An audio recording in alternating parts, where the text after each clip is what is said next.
Resident Evil. Hello family, my name is Chris, I am your home gamer dad, and welcome back to Resident Evil, the board game, where last time Chris and Richard ran around the Aqua Ring, were able to avoid these like nasty, gnarly sharks as they ran around and bit them, and they drained water and put water in places and worked together in order to get through a really dumb puzzle. But you know what, we did it, we got here, and now what's happening is a boss fight. Yes, this is going to be our first legit boss fight. Now, yes, we fought the yawn before. That was a scare it away until it runs away type deal. Trust me, we will see that again and it will be better. But this is a true fight to the death where our two guys go up against the Neptune shark, the giant shark that is all around the Aqua Ring, running around. And you know situations, you'll probably see that soon anyway. But I love this minifigure right here.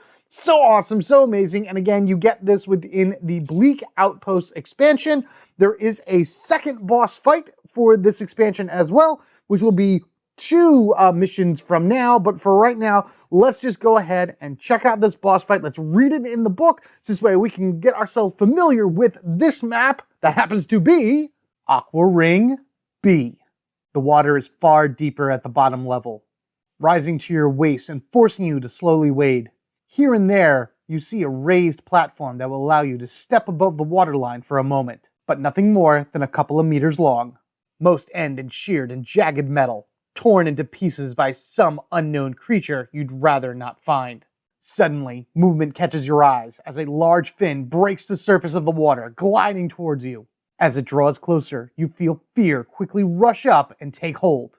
An immense shark, far larger than seems possible, races through the water towards you, its huge maw opening like a bottomless chasm to swallow you whole. Objectives. In this scenario, the characters must kill Neptune. If Neptune is killed, the players successfully complete the mission. Alright, that's cool, thanks. Neptune. At the start of this scenario, shuffle 2 Feeding Frenzy, 2 Drag Below, 2 Gnawing Teeth, and the Undertow and Whirlpool behavior cards together, then place them face down to create Neptune's behavior deck. Place the remaining behavior cards to one side as they will be needed during the encounter. Special rules. Open area. During this scenario, all tiles are considered linked. Models can move freely between tiles without using doors or archways and ignore walls when determining line of sight. Neptune can be placed with his base sitting across a wall that connects 2 tiles together. Electrifying. A character in the same square as a crest token can spend an action to place the matching puzzle card face up on the puzzle track, with 5 wound tokens on it. Then, shuffle the Neptune behavior card with the matching symbol on it into the deck. At the end of each character's turn, discard a wound token from each puzzle card. If the final token on the card is removed, remove the tile with the matching crest token from the playing area. If any characters are on the tile, the players fail the scenario. If Neptune is on the tile, place it in the starting position shown on the brief opposite, which is basically its starting position on the map when you begin the scenario. Stranded. If a tile ceases to be connected to the Aqua Ring, remove it from the play area. If any characters are on that tile that is removed, the players fail the scenario. If Neptune is on the tile, place it in the starting position as shows the brief. The same thing. It's like, put it back to where he began. Electrocution. If each crest token has been removed and Neptune is on the Aqua Ring tile, a character in the same square as the objective token can spend an action to kill Neptune. Nothing new to any of the decks at all because this is a boss fight, and after completing the scenario, you reduce the mansion's danger level by 3, search the tension deck for the 3 number 18 tension cards and remove them from the game, then add Guardhouse B to the scenario cards on the map.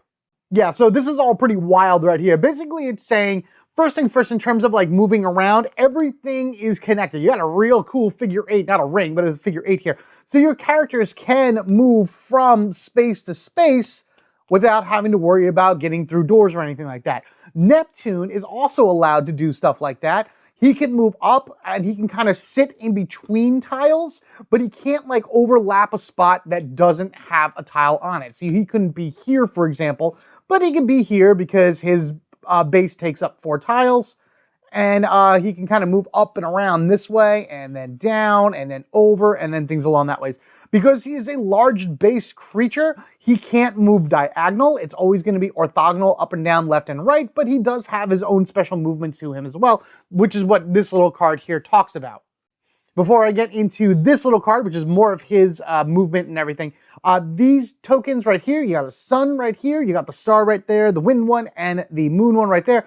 Basically, you're going to move onto here, and you're going to use an action to basically push the button, and then we'll come over here, and we're going to find the matching one, and we're going to put 5, this is going to be the sun, so we would put 5 wound tokens on this. At the end of each character's turn, you remove one of them. Once the last one is removed, I would actually flip this over, and this tile would be removed from the board. So this whole area would be gone. If this, or when I should say, this one gets removed, that means these 2 tiles are no longer connected, so all of that is gone. We're basically shrinking the battlefield, so this way we can keep Neptune here in the middle, which is the Aqua Ring according to the map, which is in the scenario book. Get somebody on this little symbol right here, use an action, and zip, zippity, zap, knock that thing out for good. That is the ultimate goal and the ultimate strategy for defeating Neptune. Now, again, as mentioned before, you're basically going to take every one of Neptune's cards, except for the ones that have the little symbols down on the bottom. Whenever you push a button, that's when you shuffle this card into the behavior deck. All the other cards are going to be in there. I listed them in the whole scenario, so that's how he gets his deck. The way that the boss battles work is that the characters take a turn, the reaction phase does not happen, there is no reaction phase, and then the tension phase is when you would draw the top card of the strategy deck, or I'm sorry, the behavior deck, and then do whatever it says on there. There's a lot of really nasty and annoying things in here that Neptune will be able to do. But unlike the Yawn, we're not removing anything from this, we're adding to it, if anything. If we go to draw, there's no more cards left, we just shuffle the discard pile and go through it again. Finally, let's talk about Neptune himself and what he is capable of. We have the card over there to the right so you can see a little bit better. He has 3 different abilities plus a collision attack, which is the bottom left. First off, you'll notice also his health is infinite. He is a behemoth. At the beginning of each character's turn, set the health dial to 3. Neptune can't be killed by reducing the dial to 0. You can hit him, you can shoot him, and you can reduce his health, which is going to help because of Pursuit, his next ability. At the start of each tension phase, this is right before you draw one of his cards, Neptune moves a number of squares equal to the value of the health dial towards the active character. So whoever the active player is, Neptune will move that many spaces towards them. Might be a good idea to get my guys going in a few different directions. But if I happen to shoot him, he could move less. So he's moving 3 right now at the beginning of every tension phase. If I manage to shoot him and reduce him by, say, 2, he would only move 1 space, giving me a chance to run away and do what I got to do and put some distance between him.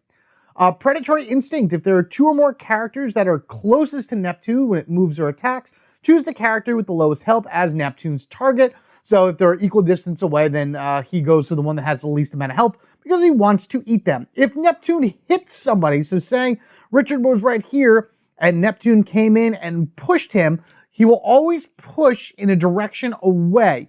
Once you do collision damage, you really only do it once for the duration of the movement. So if, let's just do it here because I don't want to move this thing. Say Richard was here, Neptune was right here. Say Neptune had a movement of 3. Neptune would go 1, 2, 3, pushing Richard back every time. This only counts as 1 collision attack because it happened in 1 fluid movement for Neptune. It's not like you would do 3 different attacks on him. Every one of the collision attacks on the bottom of his card do the same thing. You have to roll a light evade, or the lowest one, in order to avoid 1 damage. And then that would actually put him here, and then probably in prime position to do whatever attack is on his card. So just keep that in mind as well when going through his attacks. You can be moved multiple spaces, but you should only take 1 actual collision attack from this giant shark. As far as our characters go, as you know, we are going to be Chris and Richard, Advanced Chris and Regular Richard. What's great about Richard is if he takes a ton of damage, it's not going to, he has a chance of surviving this, even if he doesn't need to use, what do we got? We got a first aid spray and we got a green herb mix right here, which that should be 4 points of health plus whatever the, what is it? Heals another character, 3. So he got 4 points of health and 3 points of health right here, healing for Richard, should he need it, or he could just survive on his own. I gave him the handgun, the shotgun, and that's it. We're not going to really probably use too much ammo in this, but you never know. I might as well use the handgun a few times just to kind of lower his movement for a turn or two. Same thing with Chris over here. I gave him a handgun just because, again, why not? Those refill at the end anyway. We got a flamethrower, which currently is at 10. Our grenade launcher's at 6 of 6. So it's really, even if I use these two twice and maybe I don't use a shotgun at all, because that'll at least give 2 more shots to it, it'll give me a bit of an advantage either way. Maybe I might even do that right off the hop. So let's go ahead and give this a start. We will start with Chris. And you know what? Why not? Let's just take the grenade launcher, fire it once at him to reduce his movement a little bit, and then we'll go from there. All right, battle time. Here we go. First shot is, it's the one that does only 1 damage to Neptune, so you really can't see this over here. So, boop, it goes down from 3 to 2. It's not like you can see that. It does have a push effect. Bosses do not get pushed, so that's kind of a whatever. So that's 1, 2, 3, 4, moving him right up there. Now it is Neptune's turn. Neptune is going to head towards... So you get an interesting thing here. It's at the start of each tension phase, Neptune moves a number of squares equal to the value of its health dial towards the active character, which is Chris. And then if there are 2 more characters that are the closest to Neptune when it moves or attacks, choose the character with the lowest health as Neptune's target. I guess it's just, the pursuit is the movement. So he's just going to go 1, 2. So he's going to move right up here next to Chris, and then he's going to go ahead and take his attack. So let's go ahead and do that. He only moved 2 because I shot him for 1, so he lost 1 of his movement. Feeding Frenzy, range of 1, that's going to hit Chris. It does the damage, and it will do a push. If a character is hit by this attack, set the health dial to 4 instead of 3 during the next turn. Uh-oh.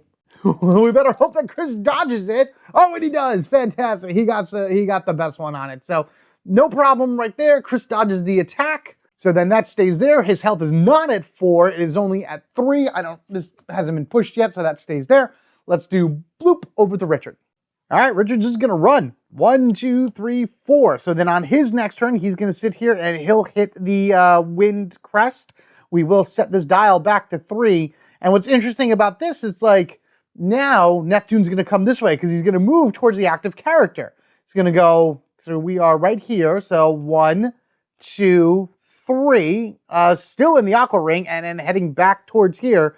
I mean, eventually Chris will have to come up and around, and then Neptune will be able to come in that way, but I don't know. I feel like this is like an easy way of kind of distracting him here and there to prevent him from really getting too far around the map. I don't know. Could be something different depending on what this card is. Drag below, a range of 4. Oh my god, that does hit him. Oh boy. A character hit by this attack is placed in the square adjacent to Neptune. So he comes in and grabs him. Oh, okay. So he is aiming at Richard. Range of 4, and I have to dodge that. Yeah, 1, 2, 3, 4. That's definitely going to hit him. There it is. Whoa, quick dodge, man. Oh, you need to dodge this thing for sure. Okay, whoop, back on over here. He's going to be running at Chris. And what's good also is that Richard's going to have line of sight to this guy. So maybe on Richard's next turn, he'll just kind of shoot him a few times with the handgun. Again, that's just to reduce, because Neptune's going to go 1, 2, 3 and get a little bit closer to Chris that way. 1, we're going to push this button for 2. So I'm just going to flip this over right here.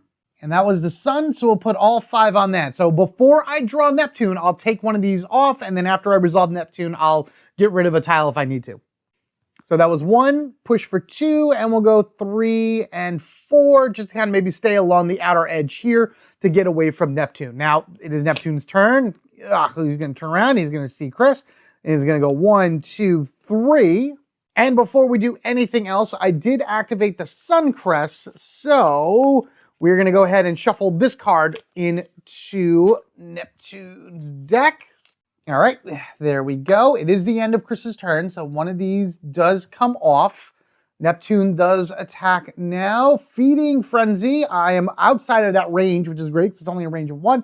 If a character is hit by this attack, blah, blah, blah, blah, blah, that's fine. Actually, nothing happens because I am outside of Neptune's range.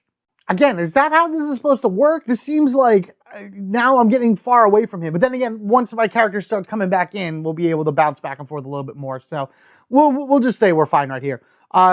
Richard pushes for 1, 2, 3, 4, and tries to run his way. I need to get him up here to the moon. All right, that was the wind crest right there. We're going to throw this card into his deck. That one had line of sight, so it's actually Richard's turn. Neptune should move first. And again, Neptune, 1, 2, 3. I mean, Richard's out of sight. He's also really far away, so whatever I pull here isn't going to really matter. Yeah, line of sight. I think that's what I just pulled. Be line of sight, be large one of the characters hit by this attack is placed in a square adjacent to Neptune. Yep, nope, we're out of the way. We don't have to worry about that. But actually, I'm seeing now, because like, I'm going to go 1, 2, 3, 4, because then I can do diagonals and everything. Neptune goes, we're right here, 1, 2, 3, and I mean, technically I am in line of sight on him, even though I'm a weird angle away. Can't forget to remove each one of these from the end of Richard's turn, and I'm actually going to remove another one, because Chris just went. Let's go ahead and flip. Undertow. Place Neptune so that part of his its base occupies the same square as the next active character. Oh, he submerges. Oh, no. So then he just goes underwater, and then and pushes Richard over because he's the next active character. That does count as a collision. So we just need a small dodge, which we end up getting. Wow, we're getting really lucky on those for sure. Oh, man. All right, Richard, you're up. You got to go 4. 1, 2, 3, 4. Run away, run away. 1, 2, 3. And he's going to turn and he's going to start coming at you. Nom, nom, nom, nom, nom, nom, nom. Let's go ahead and remove this. Only one more for the sun. Remove this. 2 more for the wind. Flip open Neptune. 1 away. Nope, 9 teeth. That's fine. We are out of that attack. All right. 1, 2, 3, 4. Chris has gone. I would say, personally, again, I don't understand how it would be otherwise. Neptune has now kind of focused himself on Richard. I would go 1, 2, and 3, pushing Richard up 1. But that does do a collision attack, which happens to be okay. Richard is all right. He has dodged that and been moved up 1 anyway, because the collision will always move regardless. Okay, so this comes off. That flips. This comes off. This flipped over. So now this part of the map has sunk underneath the water. That is completely gone. We can't go there anymore. Neptune gets his attack, and Richard's going to be the one that is focused on. Oh, here we go again. Drag below. A character is attacked by this is placed in a square adjacent to Neptune. I can just move him over 1 and he should be fine, but even still, that could hurt. Oh, come on, Richard. Come on, come on, come on, come on. Nice. Good. Good dodging there, Richard. Oh, man. All right, so we got to make this quick. 1, push the button for 2, 3, 4. So that's going to be the end of that. I realize this is going to be a battle to make sure we fight Neptune in the center while we wait for the rest of these to tick down. Speaking of which, 1, 2, and again, 3. He pushes him out, and that is collision. See if he can dodge it. He does, because all we need is a little dodge, but now Neptune attacks. Let's put the moon one into here first. And we'll put the last one in once Chris takes his turn. Let's just see what happens here. Oh, no. Oh, violent thrash. He's hitting almost 3 times. Oh, no.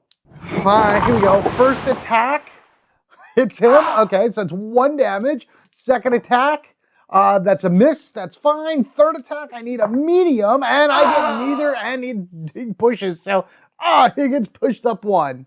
Oh, man. 1, 2 hits from Richard. Oh, I'm going to have to use some healing as soon as I'm done with this. Did I do this? No, I did not. I did not. So this would come away. This would come away. And now that sinks, and it's Chris's turn. Whoosh, this one over here is gone. Completely away. Chris spends 1 action, boop, to flip that. Okay, here we go. 5 right there. That's good. So with that done, I do shuffle the last card into Neptune.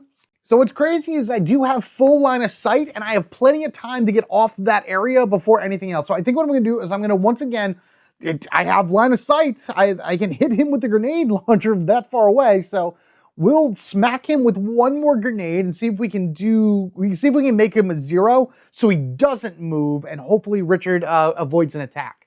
Okay, so here we go. We're taking one grenade shot. Chris has 3 actions left, keep in mind, and that is 2 damage. Okay, so Neptune is down to 1 health.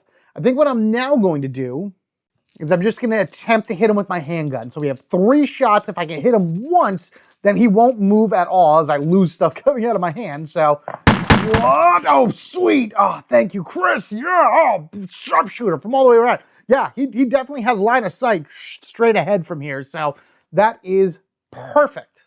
So Neptune is at a health of 0. We've stunned him enough. He actually does not move at all, but we still got to flip his card. Let me actually remove these. We got to get this countdown going. This will be fun when that's all crazy. Flip over. All right. That's what exactly what I was hoping for. Gnawing teeth. Range of 1. Nothing else. So he doesn't hit anybody. That's great. Before Richard does anything, I am going to go ahead and I'm going to use the first aid spray. This is a B item, so this does not get shuffled back into the A deck. 1, 2, 3, just to put him at full health. And we're going to go 1, 2, 3, because he had 3 movement on him, and he is all the way over here. So we're away. You're back at 3, because now we're at the tension phase. 1, 2, 3, drawing a card. Well, before we do that, let's remove 1 and remove another. So what do we got here? We got 2 left and 3 left. Okay, well, now I see it. Now we're in the center, and now we have to line of sight. That's going to hit. I think that hits only the first person within line of sight. Yeah, that's how I would run that. So line of sight, which is Richard, he needs a medium dodge, and then he takes 1 damage, and what is that symbol? Oh, it places him in the same square if he hits. So, right? Attack after resolving the attack, place the enemy. Oh no, so this is gonna happen anyway. If the target's right. Okay, yeah, so no, it's basically he does his attack, it's line of sight, I either miss and be good, and then he's gonna charge at me. Okay, I get it. Alright, so we are line of sight right here. First attack. He dodges it, which is good. He then is gonna go and sit here and push Richard over. So now he is over there. I gotta go 1, 2, 3, 4 to get back onto this area. That is collision though, which is a dodge right there. Oh, Richard. I actually also realized Chris had another movement before his turn ended, so I was just gonna move him there. Now it's Richard's turn. Richard's gonna go 1, 2, 3, 4 to try to get him back onto the Aqua Ring. He's gonna move towards Chris. Maybe I don't do that. Hang on a second. I'm right here, right? So maybe I go 1, 2, and then I turn and I fire a shotgun at him to try to reduce his movement to 0. Actually, instead what we're going to do is we're going to fire 6 handgun bullets, because again, I have the handgun bullets, might as well. So we'll do 3 shots from the handgun bullets. We'll do 1, so that reduces his movement by 1. So now he'll only move 2. And it's Chris's turn. Oh no, it's Richard's turn. So he's actually going to move towards Richard. Oh, nope. All right, so that's it. All right, so he'll move 2 towards Richard. So he'll turn and go 1, 2, and move Richard all the way over here and face him that way. That is a collision effect right here. So, passes it. Very good. So that's, again, no damage. Oh, jeez. Go, Richard. Go, go, go. Just keep dodging and get these out of here, too. Thank you. Whirlpool. This is going to hit everything. A character. This is any character within 1 space, which is unfortunately just Richard right now. If Chris, I believe, was adjacent to him, he would also get hit by this, but it's just Richard right now. A character hit by this attack can only perform 3 actions during the next turn. I almost want to get hit by this just so I can move Richard aside. And nope, we dodged it, so that's fine. Hooray. All right, let's just keep going here. I don't remember if I took those off for the end of Richard's turn. I think I did, but regardless of anything, it is now Chris's turn. He's going to go, and then we're going to lose something. So let's hurry up here. 1, 2, 3. I'm going to put Chris right here on the piece in order to electrocute him at the end of the turn. Because Neptune should get right next to him instead of hitting him. So, because again, Neptune can't go in diagonal. Good thing though, that goes down. So this one now leaves the whole field, is gone, gone, gone. And because these are alone, like in the water, they float away to nothingness as well, which our area is getting really small. We got 3 going on here, so it's 1, 2. Oh no, I do push him 1. Oh, pushes out. He's on the thing. Oh, we got to get him off of it by the end of Richard's turn in order to be able to touch it. Let's see if Chris takes any damage from that collision. He does not. Fantastic. All right, it'll be the end of Richard's turn when that actually happens. The last card flips now. Wall Crash. Each character must pass a medium evade roll. Characters that fail can't move during the next turn. Oh, no. All right, we'll do Richard first. He passed, so he'll be able to move, which is good because I want to get him to the corner and move Neptune away. Chris, oh no! The one I needed to move is not going to be able to move. Uh-oh, that's bad. All right, Neptune's going to go 1. Oh, no, wait, not yet, not yet, not yet, not yet. You're going to go 1, 2, and then Neptune's going to go 1, 2, 3, and just kind of stare at Richard right there. Oh, no.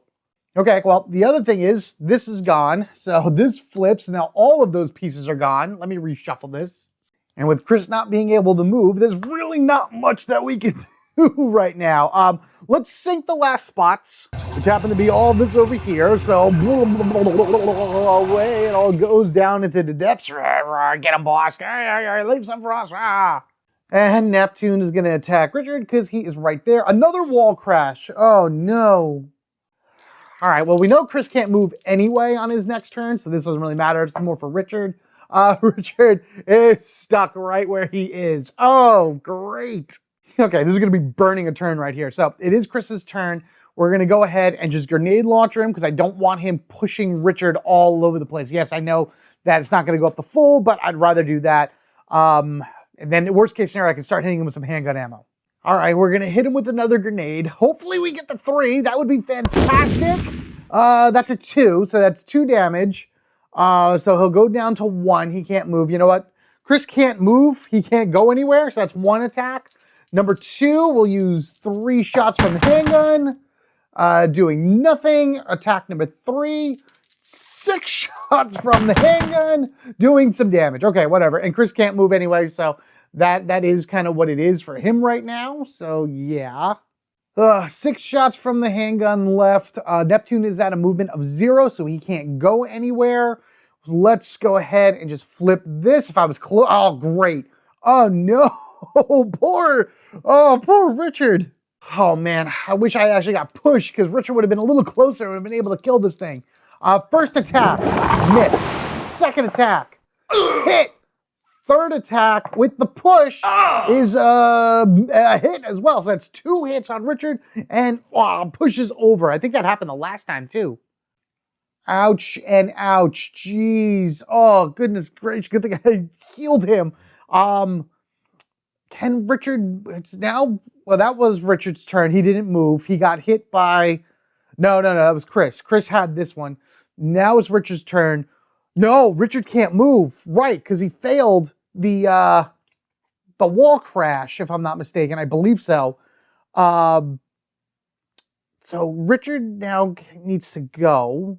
I'm going to say he failed it. I think he failed it. I'm pretty sure he failed it. Something will be on here in order to tell you otherwise. Because if he did not fail it, this is over. But I think I failed it. I can't remember. I'm sorry, guys. I'm just trying to do 1,000 different things at once, and I can't remember if I failed his wall crash.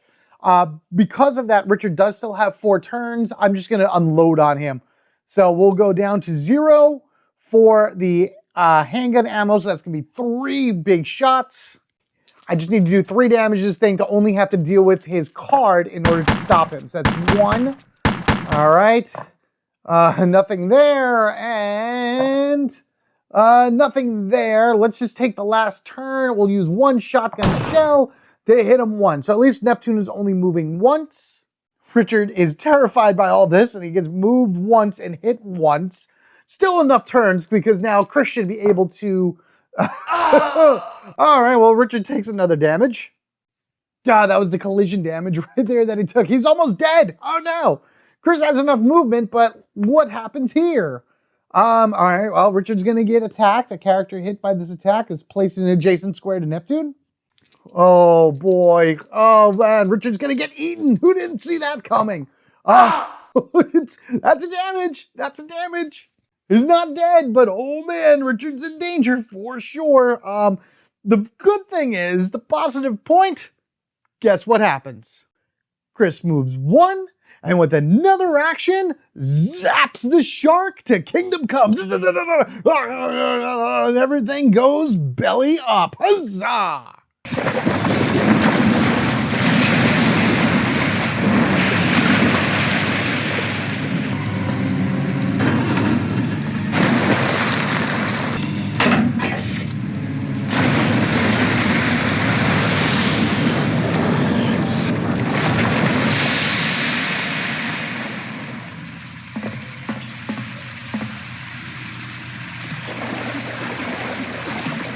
Oh boy, okay, so again, with Chris, I didn't have to worry about too much in terms of reloading and things along that ways, but oh, poor Richard. Wow, Richard. All right, so let's just go ahead and do some end phase stuff right here.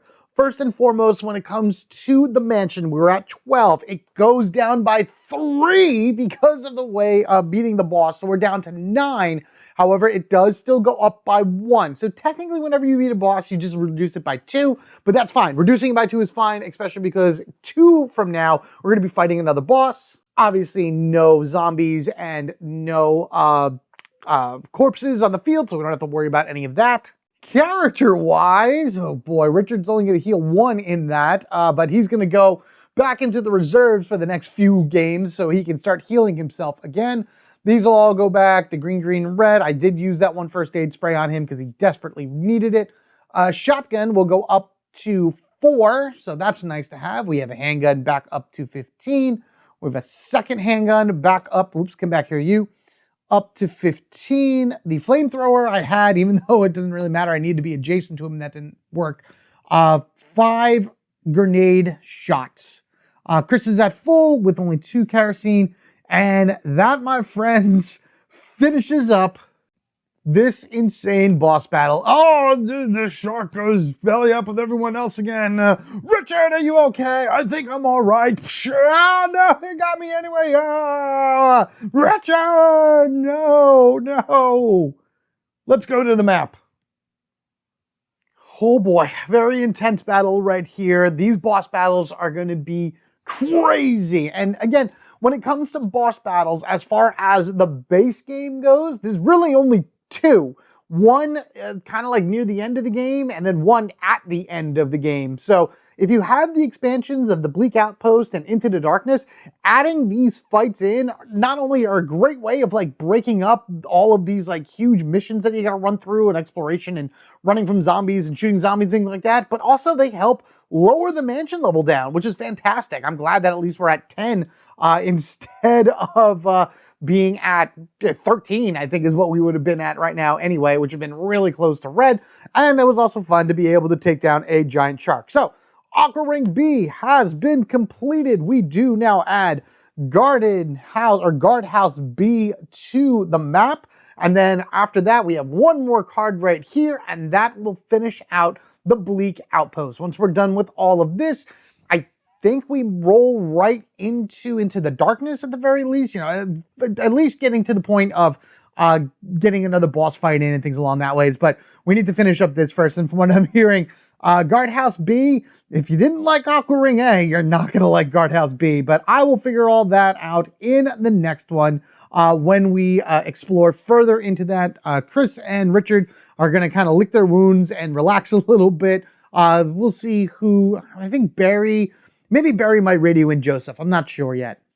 That means in order not to miss the next heart-pounding episode of Resident Evil, the board game, which will not only have this large, crazy exploration map ahead of it, but you'll also get a second one whenever I do it for that month, because there will be another boss fight right after that. Be sure you are subscribed to the Home Gamer Dad. If you wish to support the channel even further, there are ways to do that down in the description section below.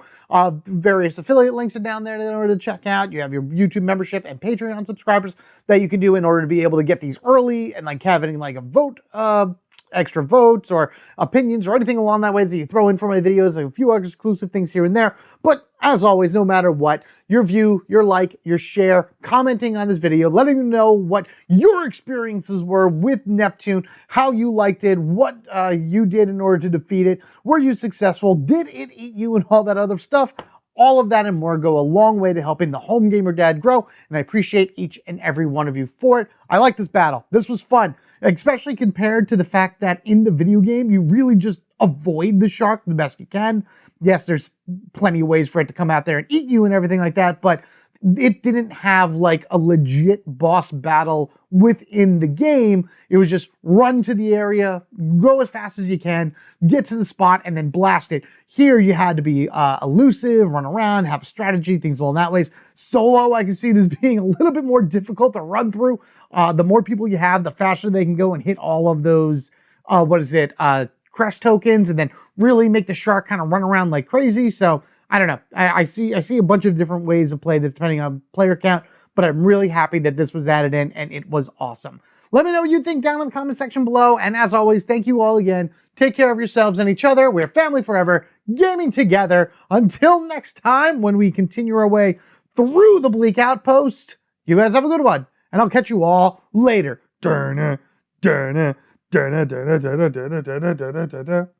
Richard! Tastes like stars.